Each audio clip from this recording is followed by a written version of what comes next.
listening to Super Gamecast Daily every single Monday through Thursday, 6:30 p.m. Pacific Standard Time.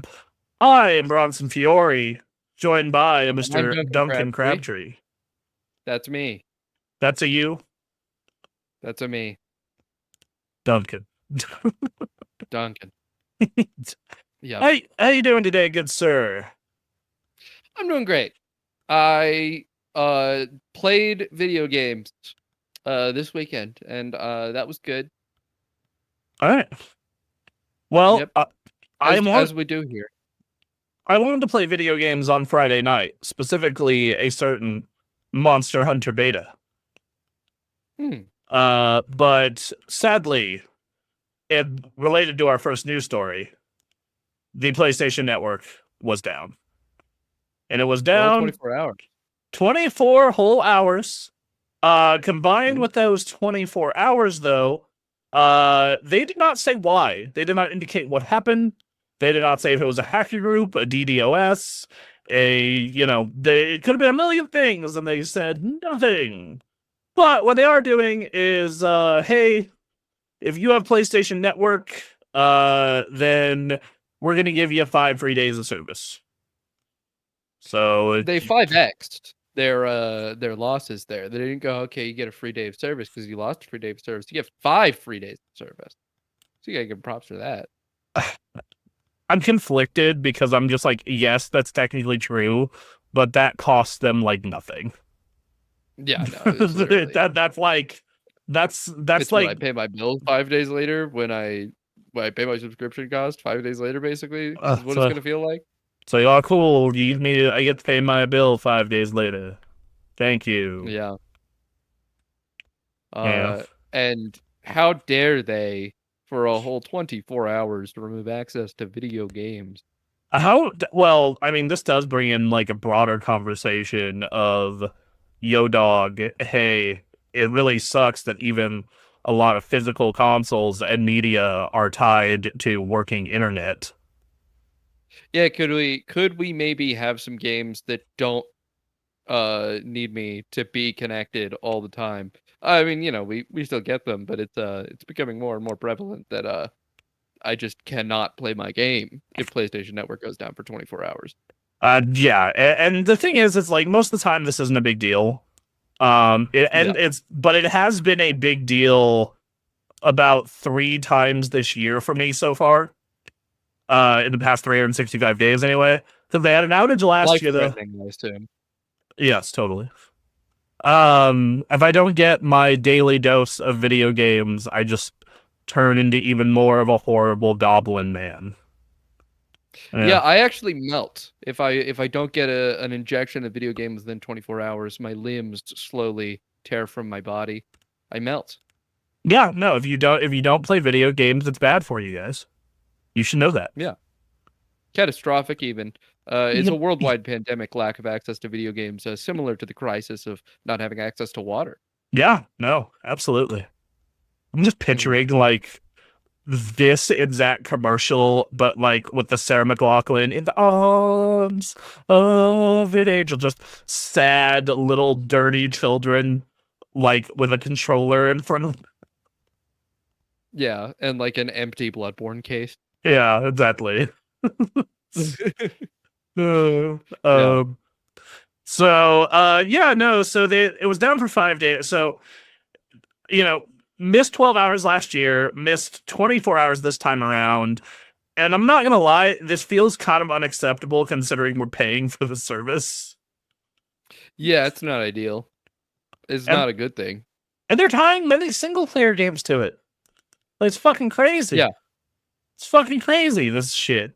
No, man, like, I get it from a publisher standpoint. It's more secure, and they want to kill used games somehow, some way, and this is how they're slowly doing it. Pretty effectively at that. Yes. No, well, I mean, we had that news story last year where Capcom, 90% of their games are bought digitally.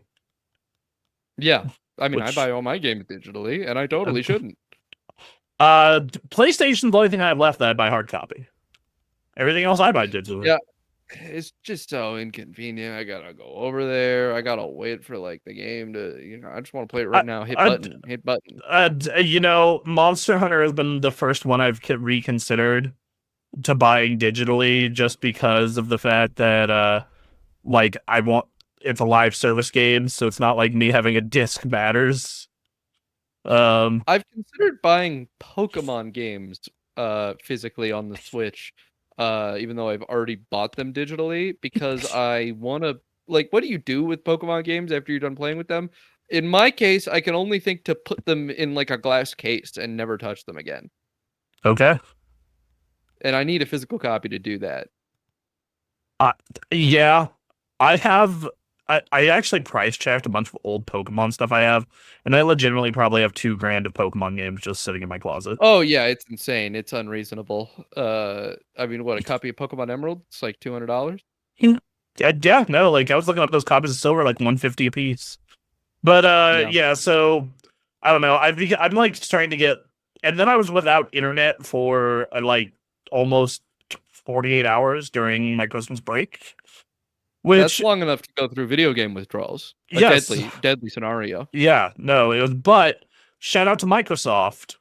They only make you check in once every 30 days on the Xbox PC app. So I Hmm. was still able to play Indiana Jones. So shout out to Okay. Microsoft, All right. In an which, emergency situation, yeah, Xbox got you. Sony did not. We had this yeah, 24-hour they're outage. providing real care. Yeah. Okay. So the next news story that's related to this thing. Hey, the Monster Hunter Wilds open beta test 2 is going to be extended on PlayStation specifically. So basically, the beta that's happening next week is going to be extended 24 hours from Monday at 3 a.m. to Tuesday at 3 a.m. because of the 24 hours of no PSN. So, like, Yeah. this isn't good on Capcom. They could have very well told PlayStation players to just go pound rocks. They Right. can, I'll give them some props for this. Oh, Yeah, it's nice. One less day, you should get another day. I won't play game. I want to hunt big And monster. it obviously also serves their purposes because like the beta test isn't a real like test of if the game works. It's a you should buy this game.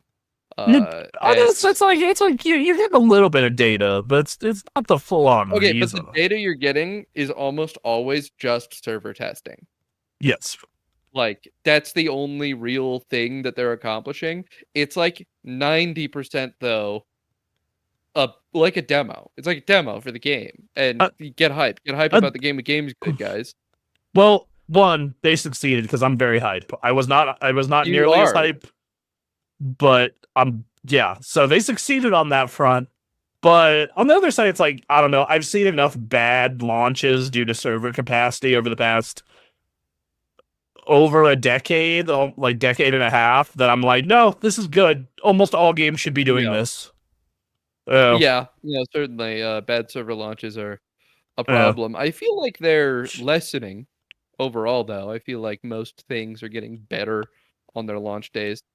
Yes, I agree, but I still have like Diablo 3 PTSD of like the entire like Yeah. first week of the game coming out, it just not functioning for most people.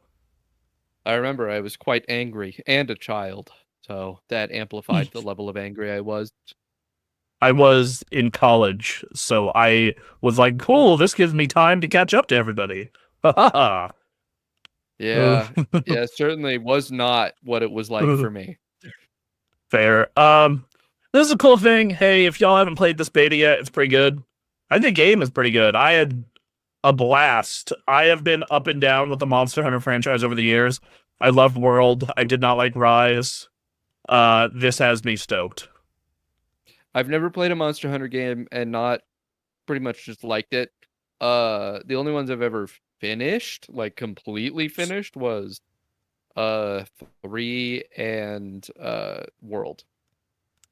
I say World, finished. I beat all the monsters. World is the only one I finished. So I mean, there you go. I know that. I will say that we had a hilarious moment where we beat the hardest monster in the beta in under 10 minutes on our first try. Me, my girlfriend, Nice, Aaron, and my girlfriend's brother. I don't know if this was a nice. glitch or not, but we kept getting wounds on the wing, and I was just standing there hitting burst wound attack over and over and over Nice. again. Are they gonna bring Legaia Chris back? I do not have word on that. I'm sorry. It seems probably. Okay. Yes, 3 months ago, Legaia Chris will return to Wilds. Hey, God. I'm in. I'm in. I like Legaia Chris. I am down to hunt all big monsters. I like my lightning snake boy. Yeah, how okay, let me sell this to you. How do you feel about a lightning dragon boy? I want my lightning snake back though. What about a rock snake?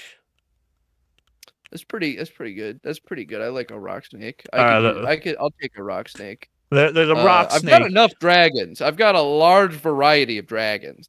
Well, we got a rock snake in this beta, so Okay. All right. got a Okay. rock. I like the snake monsters. They move weird. Oh, are they gonna bring back the bugs? There's no way they're bringing the bugs back. What, like the zip bugs from Rise? Yeah, no. There used to be bug monsters. But they've only ever done it once because they have like a completely unique model. So in case you don't know about Monster Hunter reuses super heavily. It's part of why they're so economical to make is that they make the rig for the monster and it lasts like 4 games. It's really easy to reuse old monsters, which is how they can just keep increasing their roster of monsters. The issue with the bugs is that they have a completely unique and fucked up weird like skeleton that makes them completely different to animate than every other monster. And there's very few of them, so they just never did them again. They were cool. Huh. Well, interesting. So, good on Capcom for doing this. Sony, get your network shit together, please. For the love of God. Yeah. But yeah, so that's the. Or don't, and give us more news to feed us news juice. You know, if they want to, I feel like they should try and feed us good press. But you know, I guess that could work too. You know, Listen, good, bad, I'm hungry. I hunger. Give me some news juice.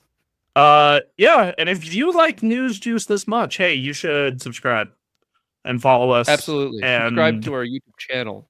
And yeah, you should do all those things and comment and help feed us to Algorithmore so we can get spread amongst the stars. Unlike what director Hideki Kamiya would like you to do with the Wii version of Okami. Yeah, no, so he had a pretty like kind of harsh take about this. So speaking of Capcom and Okami here, director Hideki Kamiya has told players he doesn't recommend the Wii version of the game. It was originally developed by Clover Studios on the PS2. He served as the director. But the game was released on the Wii 2 years later and ported by a studio called Ready at Dawn. And that it was kind of seen as the best version of the game because instead of painting with an analog stick, you painted by moving your hand. Like, that's how you use the celestial brush. Ready at Dawn talked about the challenges of the port. Oh, sorry, what'd you say? I said, but he don't like it. He didn't make that version. That's not his. Yes, that is not his. And you know, they said that Ready at Dawn said they had to reverse engineer the game, and Kamiya was not happy about this. A follower sent Kamiya a message on X telling him they started playing Okami HD on PC. The follower asked Kamiya if he recommended playing the Wii version instead of playing the PC version. And he says, the Wii version is not the original. I made the PS2 version. If you're gonna play it now, the best version is the HD version.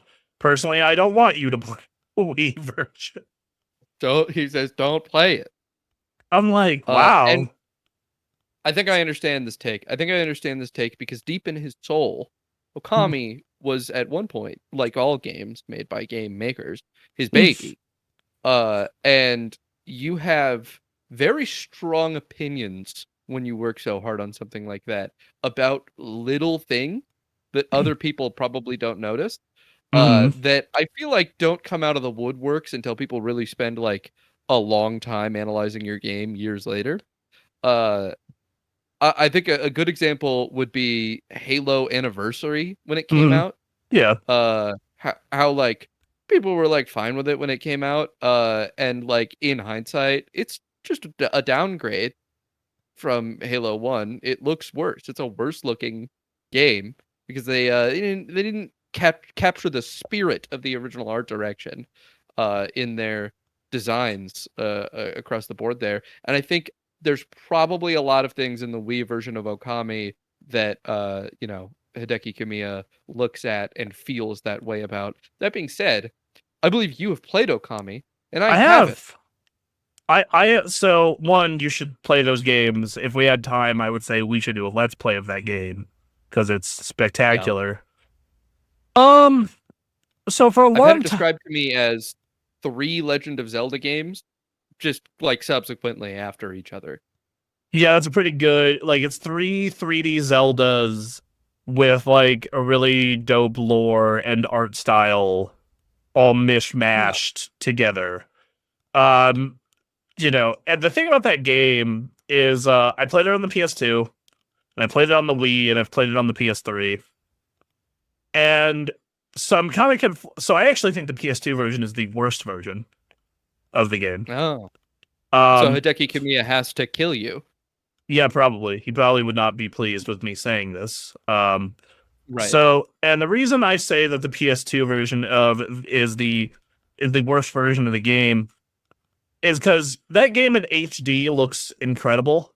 Like, it looks super Mhm. crisp, but like playing that game in 4K on my PS5 or on my computer is like, whoa, holy crap.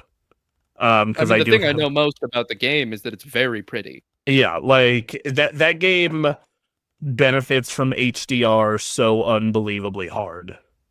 Mm. So yeah, so there's that. And then I think just that game with motion controls fits really well.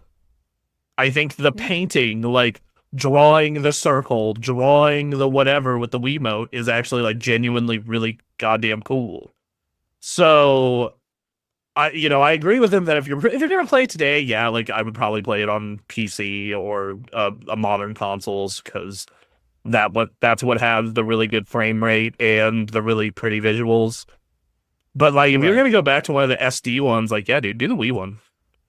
I don't know. Yeah. I get that he is proud of his baby, and he should be. That game is awesome. But this is a way that they improved your baby that was not possible on the PS2. You know, Right. like Yeah. that's Ready at Dawn did a really good job there, though. Uh, it was. I'm not sure if you remember this controversy back then when that thing came out. Mm. It had it had an IGN watermark on the box. I had heard this. I had heard that it notoriously had an IGN watermark on the box. Yeah, so they have How this. did that happen? What is the deal with that? They apparently made the box art for the game, and it like they had probably pulled it from IGN when they were They getting the just ripped it. assets.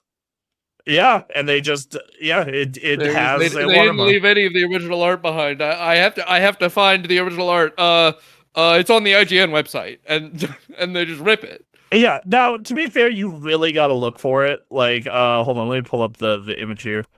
Like you really got to look for it. But yeah, there you go. Hmm. There you go. You got that old IGN logo. Uh, That's hilarious. yep. Uh, you know, it's It's really good. That is pretty good. I don't know. It seems like that was done at a studio that did not have a lot of money at the time. Yeah, I mean, you like they described, they had to reverse engineer the game Yeah. because they were evidently not cooperated with when it came to porting it. Yep. And I mean, Kamiya clearly feels something about that, and that might not even be from a creative perspective. It might be that he just hates those guys. She's like, "How dare you touch my baby? How dare Not you?" even just what if he like had a weird argument with one of them in an office and now he hates it forever. That's a possibility. We don't know these people. That's true. And I mean, and to be fair, I mean, he let. I mean, he was. I want to say he was out of Capcom and Clover's by the time Yeah. these dudes were doing that port. But that's still like, and also Kamiya is like known to be quick to block people on Twitter. So who knows? He might be that way in real life. We don't know. I just think that's the funniest reality in which Kamiya just really hates a guy and doesn't want you to play the game on the thing that guy touched. Yes, like no, fuck him. I don't care if it's good. Fuck him. Fuck this one Do the guy in worst particular. one to fuck that guy over. I hate that guy. Yeah. I can see Hideki Kamiya as petty. I can see it. Yeah, I mean, he's kind of proud of how petty he is. Yeah, absolutely. You know, he's talked to people at conventions about like he's like, I love how big my block list is. It's good. I want to meet that man. He's on. He is like Yeah, he'd be a good on. one to meet. He's on my list of like developers I would love to sit and interview. Yeah. Speaking of Ready at Dawn, though, Yes. Speaking of the Ready at Dawns, they are also known for having made the Order 1886. They did. And the co-founder of the company recently got a little more open and discussed a failed sequel pitch for the Order 1886. Yeah, so Ready at Dawn put out the Order 1886, and they, it wasn't well received. They thought, they said they needed more time. They needed an additional year to work on it. Sony was like, no, we need this out now. We need this out. Well, honestly, we need this out yesterday. Well, as is the role of publishers to scream at you to do it faster. Yes, because, if you bake a cake at 1,300 degrees, it'll get done in 15 minutes instead of an hour. Yeah, exactly. That's true. Yep. Try it. Yep. Do it at home. Try it. Yep. So, but it had a Metacritic of 63. Their mock reviews said it would do way higher in the 70s. And his theory is he doesn't think it was the sales. He thinks it was the critical reception. Sony is a very proud group, and rightfully so. And the critical reception, if it had just been in the 70s, we would have had the sequel. I'm convinced. Just a few points more, and it would have been okay. Yeah. I do think that Sony cares a lot about their critical reception. Yes, I think 100%. that they want to be known for making really good games.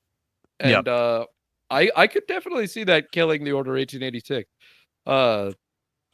I only remember friends of mine making fun of it when it came out. It doesn't actually seem that terrible. It's very mid. It is one of the most mid games I've ever played. That's how people made fun of it, is that it was the most like, white bread kind of game, And it was like a cool idea, like steampunk fighting werewolves. I've played a game. I won't die today. I've gotten my once every 24 hours video game infusion.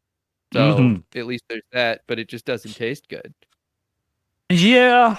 I remember playing that game when it came out, and it was out. So we had a review copy for it, but I wasn't the one reviewing it. The person reviewing it gave it a 9 out of 10.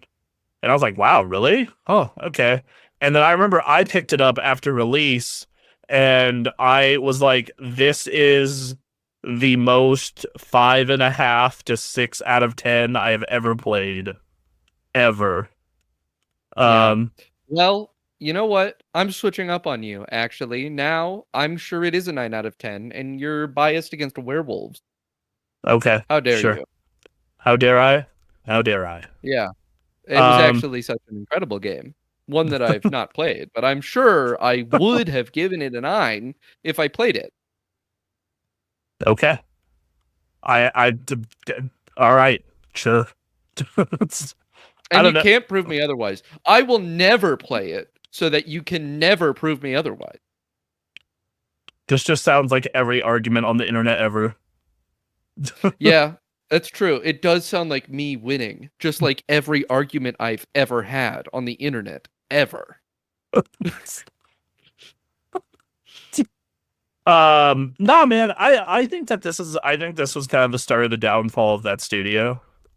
Like that Yeah, studio had like a series of bangers on the PSP and that Okami port, which reviewed well, and then this came out and it did yeah, not do well, and then they had another game that did really poorly, and then they had a yeah. VR game that did really well, and then just a bunch of subsequent VR games that just did worse and worse and worse. But a VR game does well, okay? It does well as in it does a lot of VR installs, which isn't as many installs as you would want for the game to What? actually have.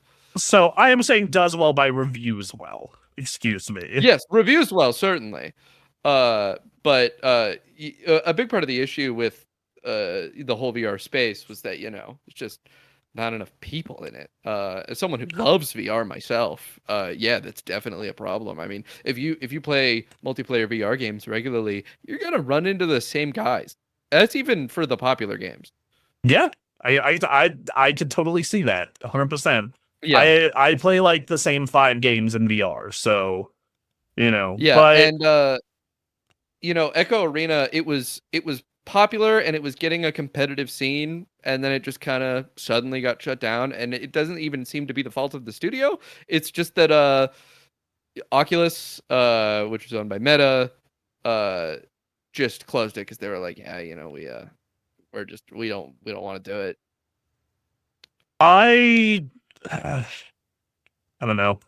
Uh, Real funny thing about this Order 1886 story though is Mm, Sony was like the release date is non-negotiable, and they're like, yeah, we just had to keep cutting stuff. A lot of the more subtle narrative parts were lost. So much was chopped away, and things that were supposed to be interactive became a movie. We needed another year. In reality, we needed at least one more year. We didn't, so we were like, cut, cut, cut, cut. Which that's kind of what that game feels like, because it just feels as bare bones as humanly possible. yeah, Like, and if it had that other year, it would have outsold GTA 5 certainly. I, I mean, they made, I don't think it would have done that, but I do look at the other games these dudes made, and I think like, yeah, I think if it had another year, it probably would have been a lot better. Yeah, Uh, no, it probably would have done actually fine if it had another year. Realistically speaking, I mean Sony's done this before though. They've worked with studios and they've forced them to work on a scale that really they just aren't equipped to do, and it's another victim of that behavior.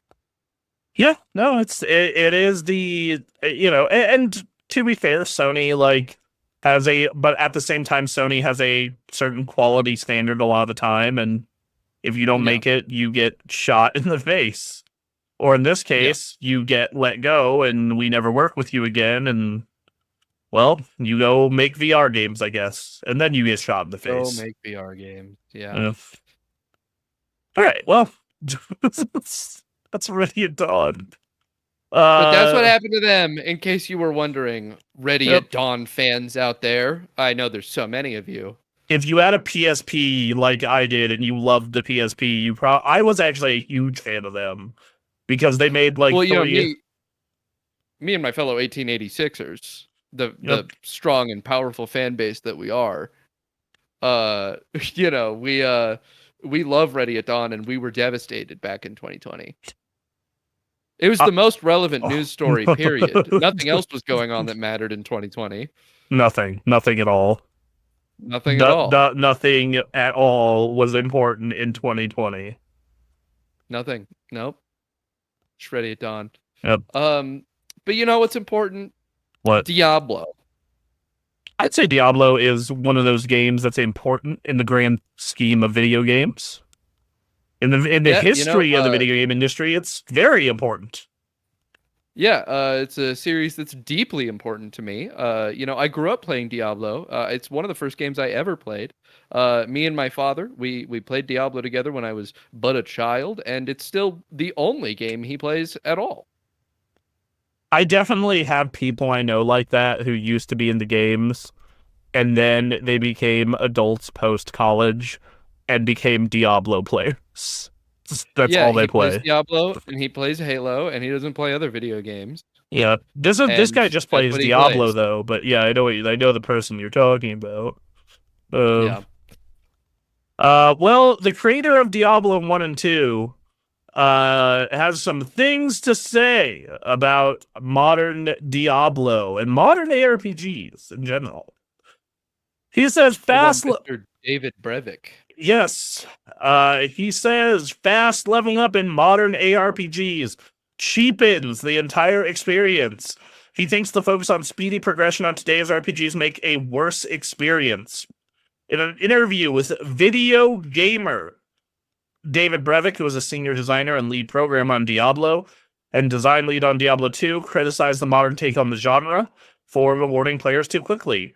One of the main criticisms leveled at Diablo 3, which Brevik didn't work on, is that players can reach max level in 3 to 4 hours, depending on how they play the game, much faster than previous games in the series. According to Brevik, the pace of Diablo 2 is, quote, great, because it takes the player longer to level up, arguing that slower progression makes it more satisfying when you reach that point, and too many ARPGs are more focused on leveling up players faster. When you're shortening the journey and making it kind of ridiculous, you cheapen the entire experience, and saying that the fun in an ARPG is actually getting to the end isn't getting to the end. It's the journey. He also suggested while the Diablo games he worked on had moments where a lot of enemies would there were a lot of enemies to defeat, modern ARPGs focus on too much on throwing hordes of enemies at players and having them defeat en masse. I don't find that kind of I don't find that as kind of personal and realistic like Diablo 2. The pacing on Diablo 2 is great. That's one of the reasons it endured. I don't find killing screens full of things instantly and mowing stuff down and walking around the level and killing everything very enticing.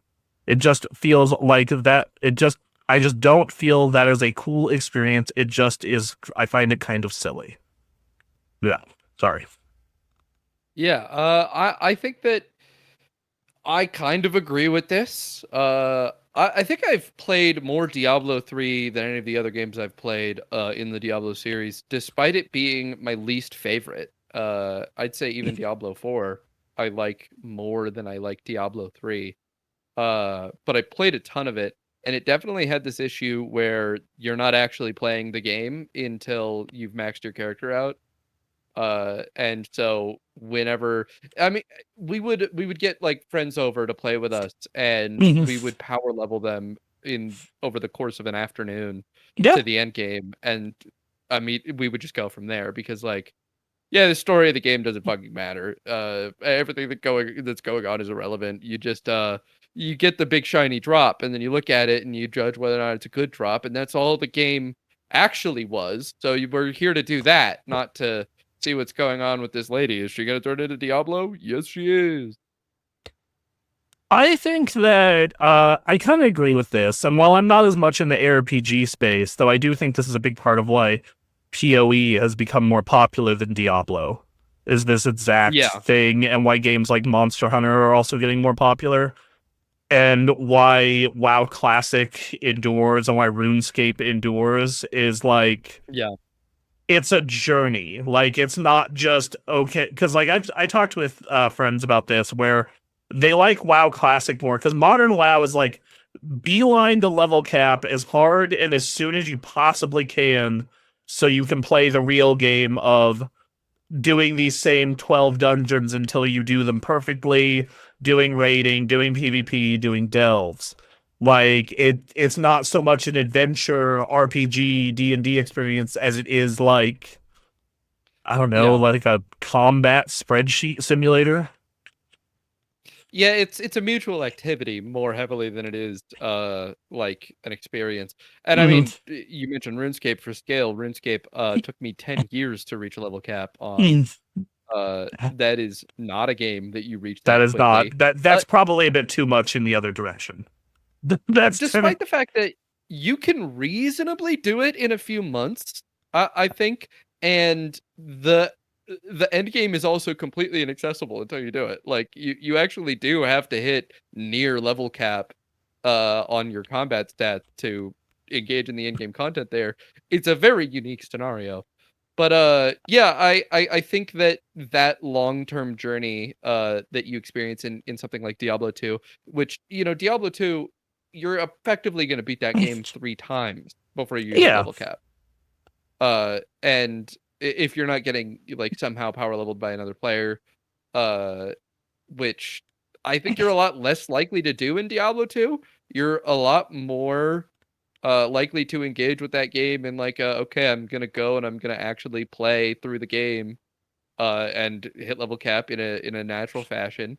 If you're a bit more of a veteran player, you might go, "Oh, I'm gonna grind at this period because I know that there's a drop here that's gonna make the rest of the game significantly easier." Things get more efficient, but you're just gonna play through the Well, game. You uh, play through the main story.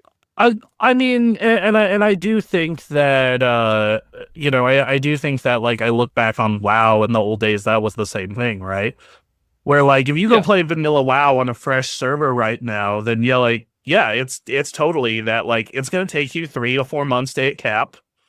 Real for most people, like if you have a job and you're not just living there Mhm. poop socking it, fucking, full degen life.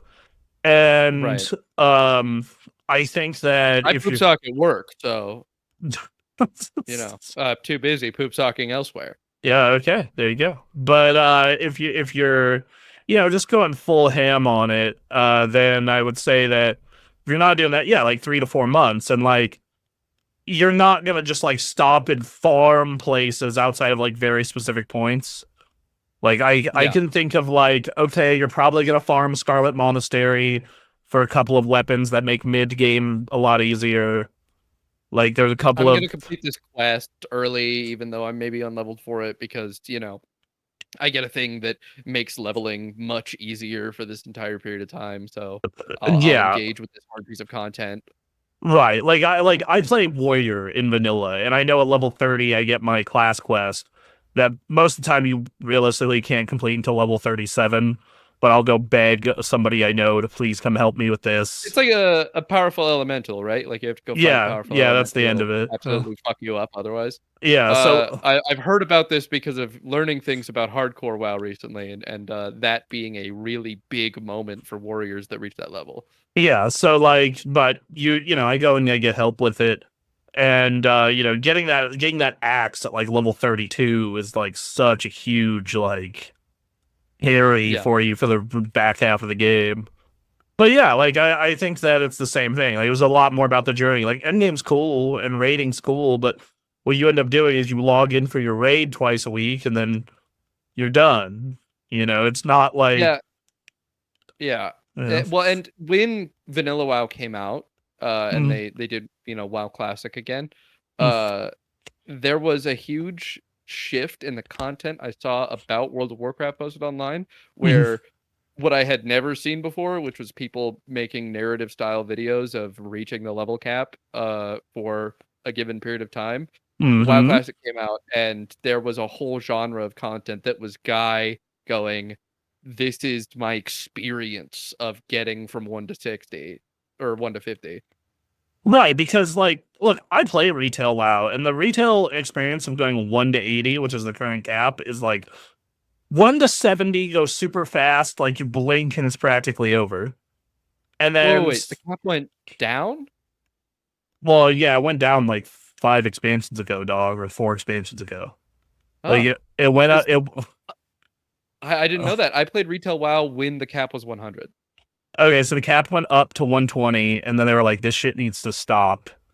And then Mhm. they lowered it in Shadowlands down to 60, and then it's been Yeah. creeping up again. But level Oh, 80 right now, it's like, yeah, like 1 to 70, like you can get done in like 15 hours. like 10 if you know Yeah. what you're doing, and then it's like 10 more hours to like you get a nice story and there's some cool lore stuff in the new expansion. Like it's a Or genuinely good story, and then but you give still them both. money, Mhm. then you just do it instantly. So even if you buy the boost, they still make you do through the story campaign. So there's like Ah, they make you do no, it still. yeah. So I see. so like at least for one character, you need to play through the campaign. I see. The most current expansion. They don't make you do with other ones, of course. It's not Final Fantasy 14 where they're Well, like, okay, so they do cut out like a massive portion of the experience, though, if oh you give them yeah, money. yeah. Gotcha. They cut out the like 1 to 70, which is like you know. Because what they do now is when you make a new character, you don't do what 14 does or old WoW used to, where you have to play through all the expansions. You go through the starting zone, which is 10 levels, and then you pick an expansion to level through, and that's your level 11 to 70 experience. Oh, I see. So you get Um, like one mm, cohesive thing for a while. Yeah. uh, yeah, but it's just evidently faster. You're rushing to the end Oh because yeah, like it that's where just the game is.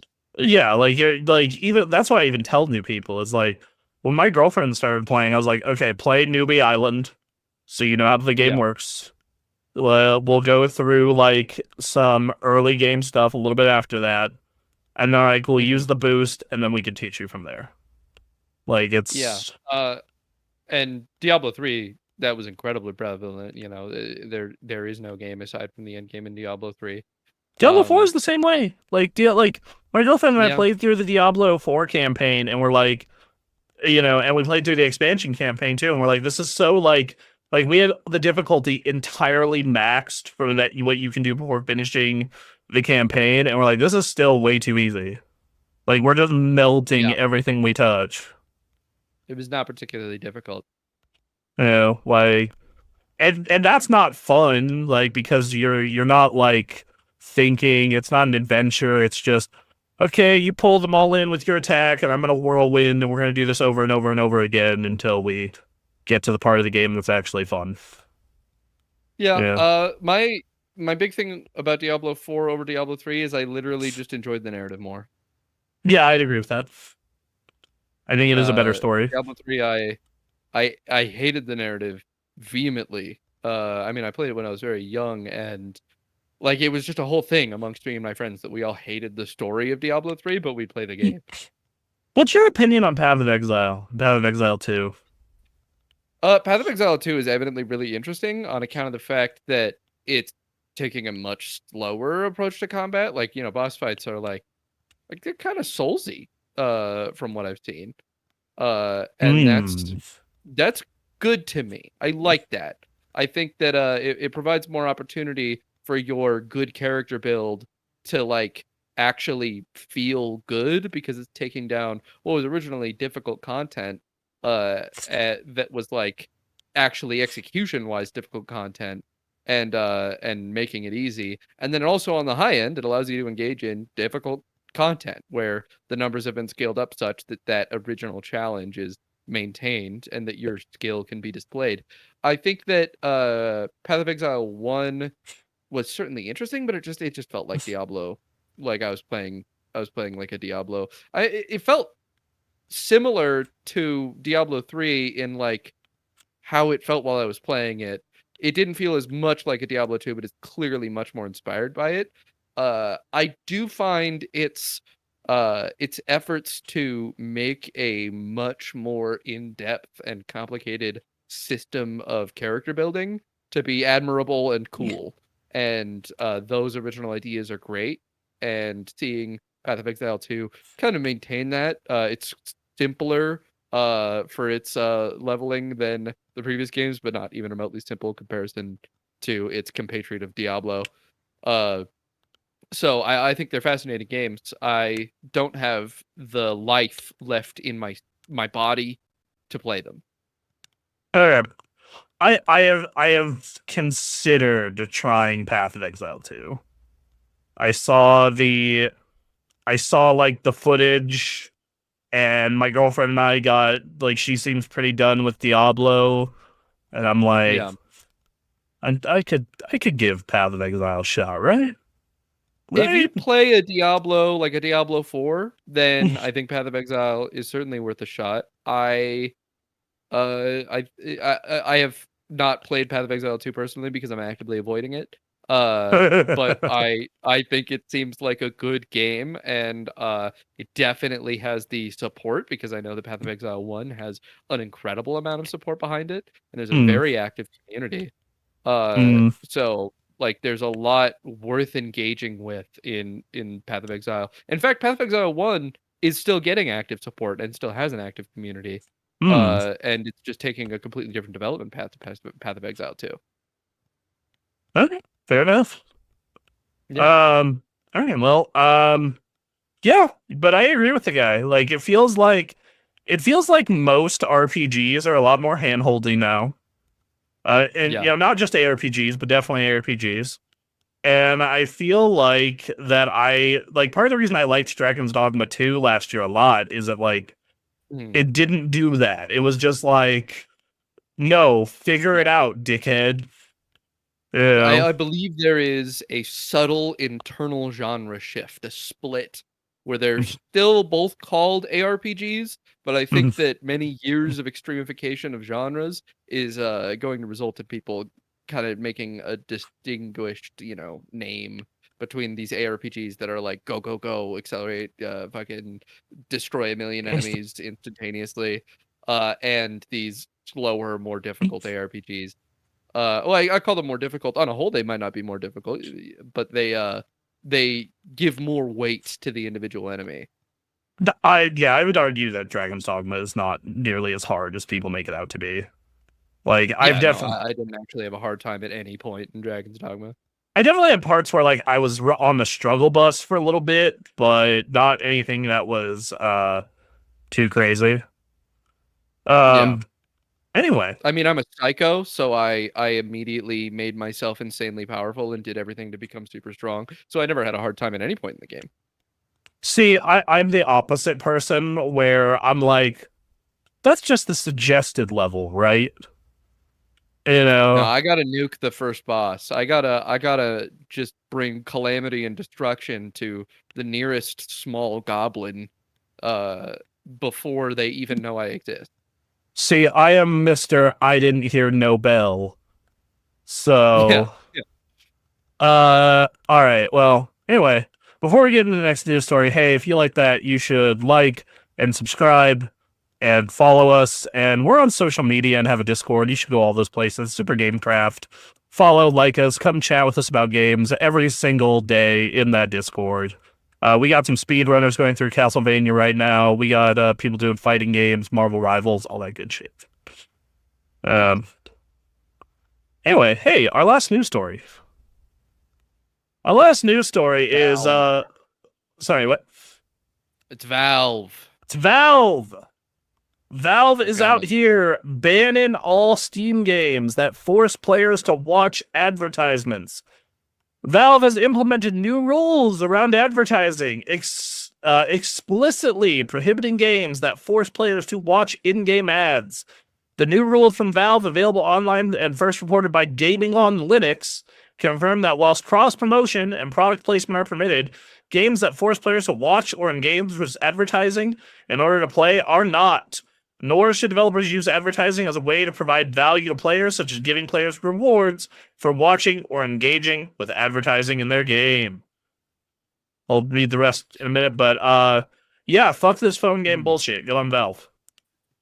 Good on. An interesting side effect of this is that some games that have been, toying with the idea of doing things like oh, can we put in-game banner ads that update when advertisers pay us money? Mm-hmm. Steam, as such a massive force, has effectively nipped that concept in the bud by making this policy change because no major developer is stupid enough to put a thing in their game that will make it so it can't release on Steam unless they have some exclusive deal to not be on Steam. Right. And similarly, RuneScape, as we spoke about earlier, has had a major controversy in the last couple weeks because there was something toyed around with in a survey that they sent out about adding in-game ads to RuneScape as part of lowering your subscription price to the premium content in the game. And there was just a massive upset about that. And that's not going to happen now for sure. Not only because people are upset, but because they're on Steam and they really want to stay on Steam. Yes. Well, I feel like if you are not on Steam, it just kneecaps you. Like, I know so many people who didn't play Alan Wake 2 because it's on Epic Game Store. Like, I feel like... That's part of the reason I didn't. Yes, well, I mean, you have an Xbox, play it there. It's a good game. Yeah, you know. It's a good game. Turn it on. I think, like, the only reason I use my Xbox these days is to literally just play Game Pass games on my television. I have repurchased games that I have on my Xbox for my PC. So I just didn't want to get the Xbox. I don't want to do that. Yeah, I get it. Going forward, Valve says developers should not use paid advertising as a business model in their games, such requiring players to watch or engage with advertising in order to play or gating gameplay behind advertising. If your game's business model relies on advertising on other platforms, you will need to remove those elements before shipping on Steam. Some options you could consider include switching to a single purchase paid app, or making your game free to play with optional upgrades sold via microtransactions or DLC. Well, so yeah. I think this is good. We don't need this phone game bullshit on Steam. I think that it's preemptively vaporized an entire market of like shovelware developers. I think that Steam already has a massive shovelware bullshit problem, and you don't need to make it worse. Yeah. Like, legitimately, if I did not have a bunch of filters built into the Steam store for myself, it would just be, it's just filled with crap. Just piles and piles of filters. Oh, and yeah, I bet it is just probably a giant mountain of pig shit. Yeah, there's my recommended page, like right on the front, and that's pretty good. And then you don't look anywhere else. Don't think about that. Yeah, my recommended page isn't too bad. Sometimes it's like weird. Like right now, it's telling me Metaphor. Okay, sure. Mortal Kombat 1. Sure. I'm Awesome Knights. No, thank you. Yeah, everything's good until I get down to the actual like. Okay, here's you can just look at lists of games, and then I get Sid 7. Civilization 7, Door Kickers 2, Reality Breaks, and then Sex Girls with 3 X's, and Karage Life, which I can't see any of the screenshots of because they all contain mature content, and Big Helmet Heroes. So like, yeah, it's filled with slop. You should get getting some filters up and running, my man. Yeah. You can't use that feature at all. That's all right. Well, that's God. Yep. All these stores are cesspits. Like all of them. Like it's the effect of economic incentive.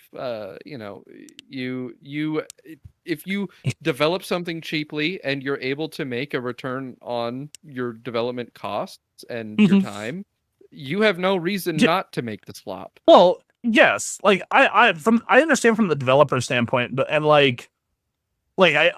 from Steam standpoint, like you don't get a benefit from having this on here. This does not help you. They get a massive benefit from having it on there. They get a portion of the sales of the slop. Who's buying the slop? Enough people to make it economically worth selling.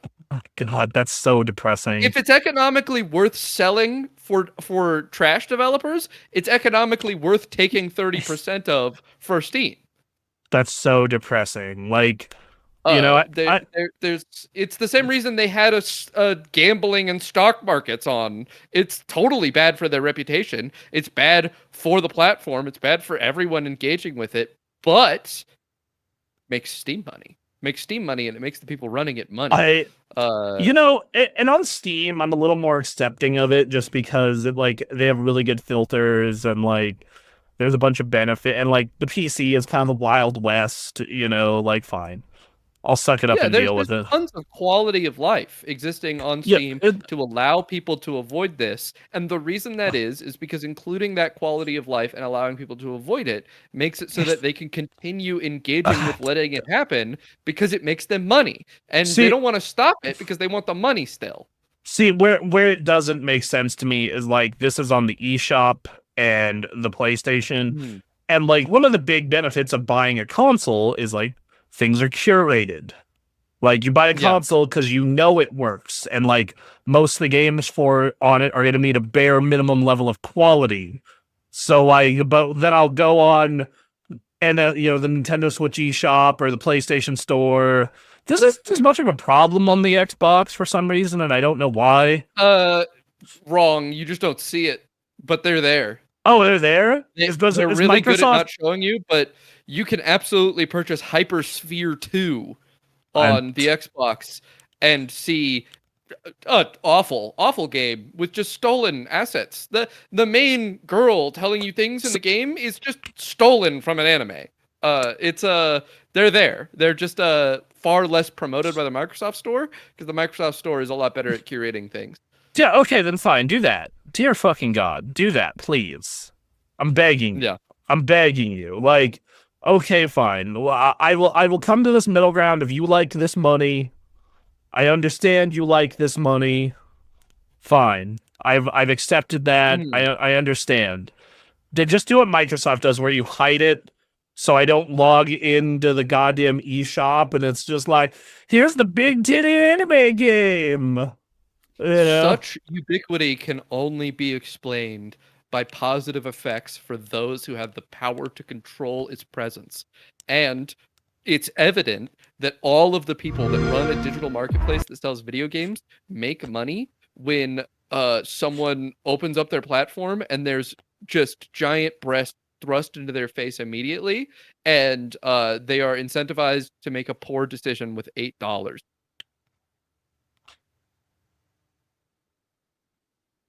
All right.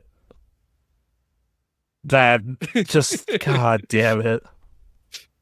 Just yeah, just and if you observe the changes in the trends of these kinds of games, before Steam allowed pornography, there was an era of the garbage game that was effectively YouTube clickbait for a video game.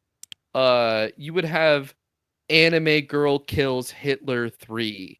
There's no two other games, but the title being strange in and of itself and it being $3 is the reason that people purchase it. And then they effectively just have $3 taken from them because this person purchased $200 worth of Unity assets 3 years ago, and they've made 80 games with it that are all the same thing with very minor changes and minutes of gameplay available to them. And that was massive on Steam. And then they allowed adult content, and now it's all a ton of porn games.